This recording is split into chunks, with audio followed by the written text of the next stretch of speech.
Bella's a really intriguing character to me. She's very feminine. She's got that soft side, but she also had to be powerful enough to walk into her congressman's office and make demands without being intimidated.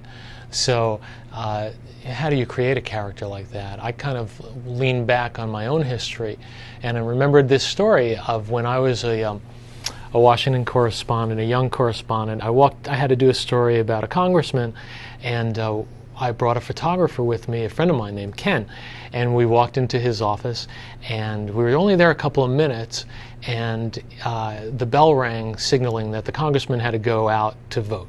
And so Ken and I were left there alone, and he's kind of a mischievous guy, a good friend of mine, and he said, go sit behind the congressman's desk, and I'll take a picture.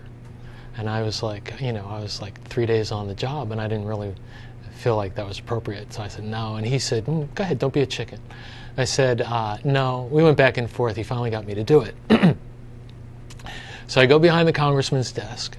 I'm afraid every second that someone was going to walk in, and Ken snapped off a couple of pictures, and I get up to go back, and he goes, no, sit down, put your feet up on his desk, I'll take another picture.